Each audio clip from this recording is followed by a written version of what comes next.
Assalamualaikum warahmatullahi wabarakatuh. Salam sejahtera untuk kita semua. Perkenalkan, nama saya Diana Aprilia dengan 3 digit akhiran NPM 034. Saya dari kelas A jurusan Pendidikan Bahasa Indonesia. Baik, tanpa berlama-lama kita langsung saja ke pembahasan yang pertama, yaitu biografi Carl Rogers.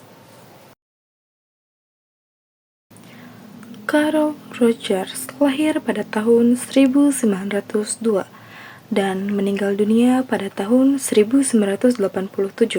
Beliau adalah salah satu tokoh paling berpengaruh dalam psikologi humanistik. Ia lahir di Oak Park, Illinois, Amerika Serikat. Pada masa mudanya, Rogers dibesarkan dalam keluarga yang sangat religius. Awalnya, ia tertarik pada bidang pertanian dan teologi, namun setelah terlibat dalam kegiatan konseling saat studi teologi, ia mulai lebih tertarik pada psikologi. Rogers kemudian menempuh pendidikan psikologi klinis dan mengembangkan pendekatan yang sangat berbeda dari arus psikologi yang lainnya, yang masih banyak dipengaruhi seperti psikoanalisis dan behaviorisme. Ia percaya bahwa manusia pada dasarnya baik, memiliki potensi, dan memiliki dorongan alami menuju aktualisasi diri. Selanjutnya, yang kedua yaitu teori humanisme menurut Carl Rogers. Baik, yang pertama ada self atau konsep diri. Konsep diri adalah cara seseorang memandang dirinya. Konsep diri terdiri dari self-real dan self-ideal. Self-real adalah diri yang dirasakan pada saat ini, sedangkan self-ideal adalah diri yang diinginkan.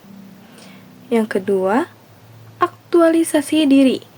Manusia memiliki dorongan alami yaitu actualizing tendency untuk mengembangkan potensi dan menjadi versi terbaik dirinya. Proses ini hanya dioptimalkan jika lingkungan mendukung dan tidak menghakimi.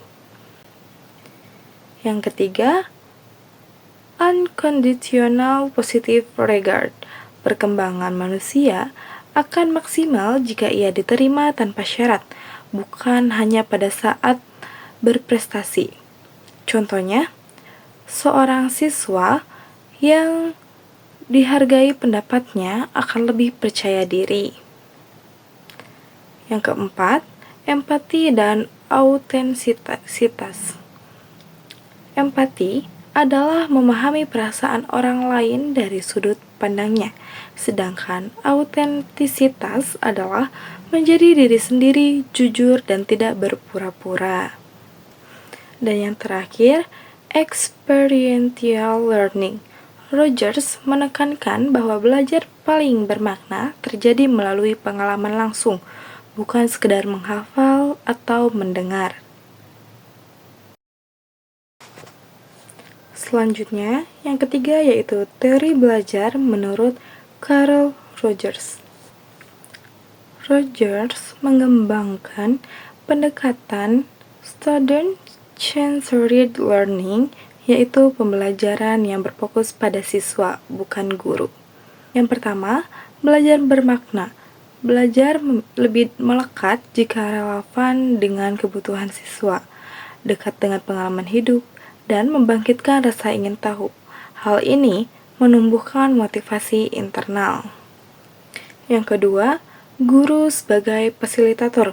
Guru bukan pusat pengetahuan, tetapi bertugas menciptakan suasana aman, memberi dukungan emosional, menyediakan sumber belajar, dan memberi ruang bagi siswa untuk bereksplorasi. Yang ketiga, lingkungan belajar.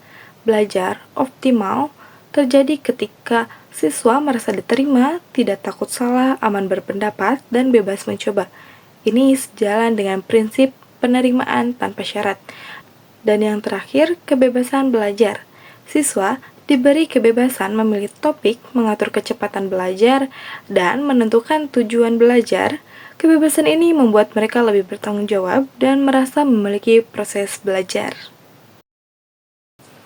Selanjutnya, yang keempat, yaitu kontribusi Carl Rogers terhadap humanisme. Yang pertama, pengembangan client-centered therapy. Pada tahun 1940 sampai 1950-an, Rogers mengenalkan terapi berpusat pada klien yang menekankan empati, penerimaan tanpa syarat, dan fokus pada klien. Ini menjadi dasar pengembangan psikologi humanistik pada tahun 1950 sampai 1960-an.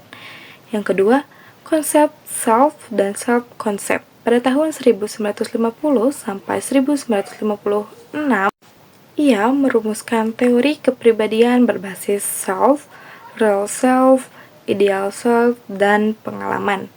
Konsep ini menjadi pondasi humanisme dalam memahami perkembangan pribadi. Yang ketiga, aktualisasi diri sebagai tujuan manusia. Pada tahun 1950 sampai awal 1960-an, Rogers menekankan bahwa manusia memiliki dorongan alami untuk tumbuh, actualizing tendency, memperkuat pandangan humanisme yang menekankan potensi positif manusia. Yang keempat, unconditional positive regards. Pada tahun 1957, melalui artikelnya tahun 1957, ia memperkuat gagasan bahwa penerimaan tanpa syarat adalah kondisi penting agar seseorang dapat berkembang secara optimal. Yang kelima, pendidikan humanistik sebagai freedom to learn. Pada tahun 1969, dalam bukunya Freedom to Learn, Rogers menerapkan prinsip humanisme ke pendidikan. Belajar bermakna, kebebasan belajar, dan guru sebagai fasilitator. Ini melahirkan student-centered learning modern. Yang keenam, konsep experiential learning. Pada akhir tahun 1960-an sampai 1970-an, Rogers menekankan bahwa belajar paling efektif terjadi melalui pengalaman langsung.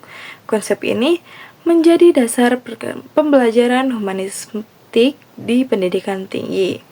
Yang ketujuh, memperkuat humanisme sebagai gerakan psikologi.